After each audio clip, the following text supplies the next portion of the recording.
Hey guys, Chaz Pivot here with Baseball Rebellion, and I'm going to talk about one of the most important things you can do as a coach or parent to make your practices more efficient, and that's throw great batting practice. So first we're going to come out here and we're going to talk about the setup, okay?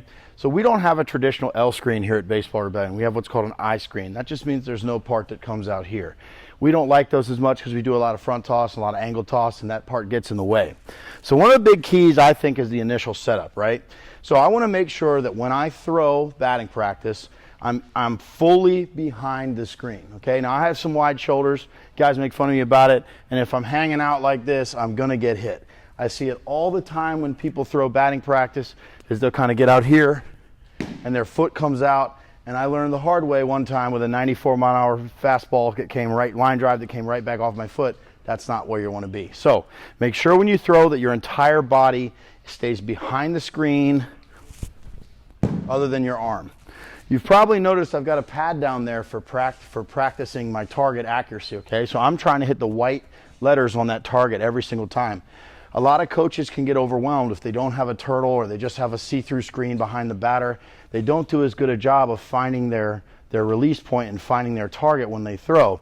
So again, I'm trying to hit the white letters every time. And if I can get close to that pad, I know that I'm throwing strikes and I know that I'm throwing hittable pitches. Also, I'm throwing a four-seam grip every single time to get that good straight throw that players want to hit off of in batting practice. Obviously, I know sometimes you're going to want to mix or angle it up, but we're talking about specifically batting practice here, pregame or in a high school, and that's where we want to be, okay? The other thing that I want to point out is the setup of where the balls are is really important too. So if you put the bucket right here, it's going to get hit, and it's going to get hit hard. You can break the bucket, the balls can shoot out and hit you. There's a lot of things that can happen that are bad if you don't take the time to actually set the stuff in the place that they should go. The other thing I like to do when I throw batting practice is I like to move the ball in and out. So obviously there's situational things in batting practice that high school coaches and middle school coaches want their players to get done. So what I want you guys to think about is if you're throwing away, right, I'm going to look at the very corner of my target now, and I'm going away to a lefty, okay?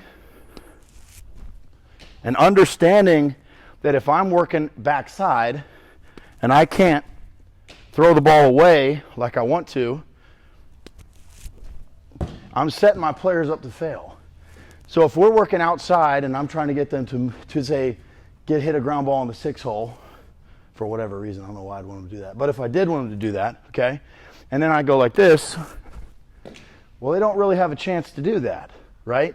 So I have to be accurate enough and disciplined enough in how I throw that if I'm working away to a lefty, that's where that ball goes every time or as often as possible. Now, if I'm throwing away to a righty, obviously I've got to get out around a little more and pull across a little bit more to be accurate so that they can move a runner from second to third or practice their hit and runs. We want to make sure that we're fair to our players and give them the great opportunity to drive the ball when necessary, but also get jobs done in a way that they'll do it in a game. Thanks again for watching. This is How to Throw BP.